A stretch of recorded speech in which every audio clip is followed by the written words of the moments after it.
Practically बहुत important भी है। तो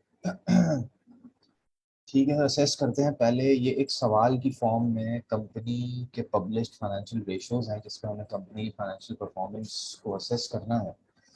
तो स्टार्ट करते हैं। So let start. पहले हम इसकी रिक्वायरमेंट पढ़ लेते हैं। रिक्वायरमेंट यूँ है कंपनी की कि assess the performance of the business reported to in relation to the changes and incentives that the company has introduced in the beginning of this quarter. State clearly where any further information might be necessary, concluding as to whether the changes and incentives have been effective. ठीक है sir, company की performance हमने major करनी है। Company के financial ratios की मदद से कंपनी की परफॉर्मेंस को असेस करना है और उसके बारे में लिखना है। शाबाश है। लिखना है कि भाई क्या कंपनी ने जो इंसेंटिव्स दिए हैं, जो चेंजेस किए हैं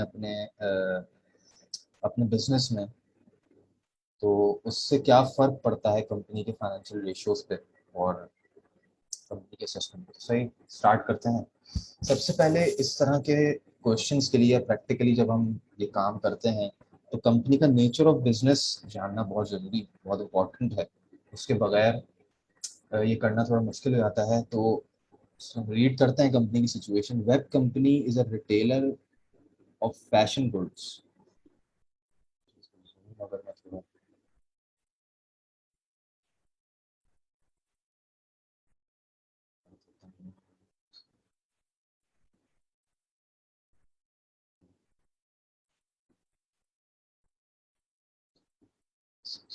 ठीक है।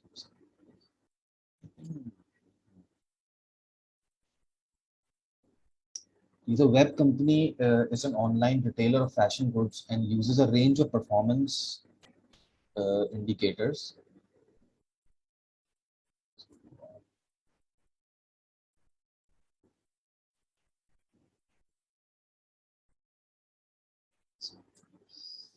See, a web company is an online retailer of fashion goods and uses a range of performance indicators to measure the performance of the business.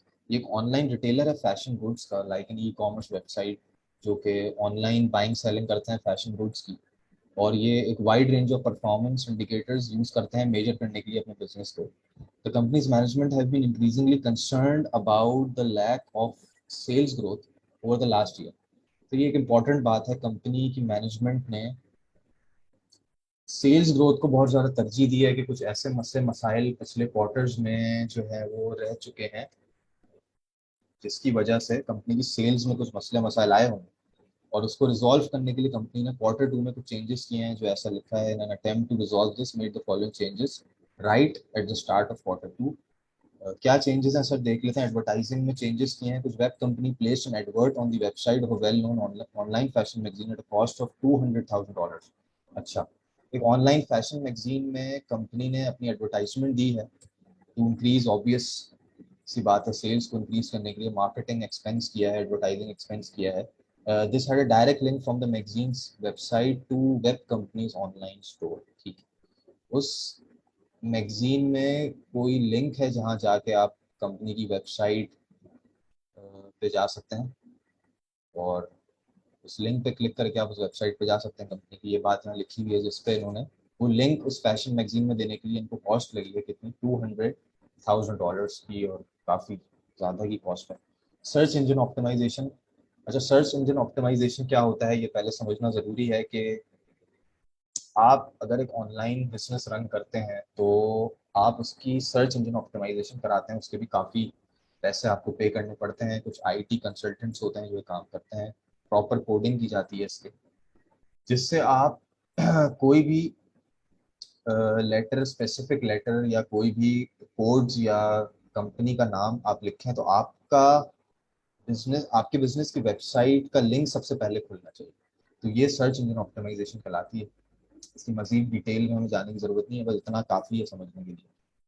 तो web companies engaged the business of a website consultant to ensure that when certain keywords are input by potential customers onto key search engines such as Google and Yahoo, web company's website is listed on the first page of the result। वही मैंने बताया कि कुछ ऐसे keywords आप डालें, company का नाम डालें तो सबसे पहले रिजल्ट उसी कंपनी की वेबसाइट का आना चाहिए।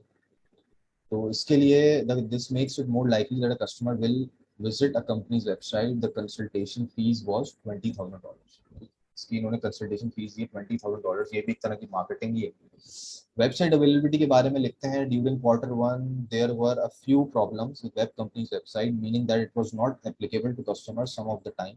ये एक परेशान करने वाली बात है कि वेबसाइट अवेलेबिलिटी की प्रॉब्लम्स आई हैं इनको, और कुछ टाइम के लिए अवेलेबल नहीं थी वेबसाइट कस्टमर्स के लिए. ऑनलाइन बिजनेस के लिए बहुत ही रिस्की बात है ये, और रिस्की मामला है, क्योंकि वेबसाइट ही अवेलेबल नहीं होगी तो बिजनेस की सेल्स कैसे ग्रो करेगी. तो इन चीज़ों के मामला ऑनलाइन बिजनेस को खास तौर पे देखने पड़ते हैं कि वेबसाइट मस्ट बी अवेलेबल, और इसमें कोई ग्लिचेस नहीं आने चाहिए. तो web company has was concerned that this was losing them sales, obvious सी बात है, and the IT department therefore made some changes to the website in an attempt to correct the problem. ठीक. आगे company ने अपनी sales को increase करने के लिए कुछ इंसेंटिव्स भी दिए हैं, तो हम देख लेते हैं क्या है वो incentives. Incentive one, a free fast track delivery service guaranteeing delivery with 2 working days for all continuing customers who subscribe to web companies online subscription newsletter. Subscriptions are thought by web companies to become customer who place further orders. ठीक है, उन्होंने fast track delivery service अपने customers को दी as incentive के तौर पे कि जो भी इनके कंटिन्यू कस्टमर्स हैं और जो ऑनलाइन न्यूज लेटर के थ्रू इनकी वेबसाइट विजिट करते हैं, वहां से परचेजिंग करते हैं, उनको 2 वर्किंग डेज में डिलीवरी, फास्ट डिलीवरी मिल जाती है. ठीक है. इंसेंटिव टू दिया है $10 discount to all customer spending $100 और more at any one time. अच्छा, कोई भी ऐसा कस्टमर है जो कि $100 या उससे ज़्यादा की शॉपिंग करता है इनकी वेबसाइट से, तो उसको $10 का डिस्काउंट मिलता है. तो कुछ रेशियोज कंपनियां निकाले हैं क्वार्टर वन के क्वार्टर टू के, और हमें इन रेशियोज की मदद से, इस इंक्रीज डिक्रीज की मदद से ये इंटरप्रेट करना है कि कंपनी की फाइनेंशियल परफॉर्मेंस क्वार्टर वन के मुकाबले में क्वार्टर टू में कैसी थी.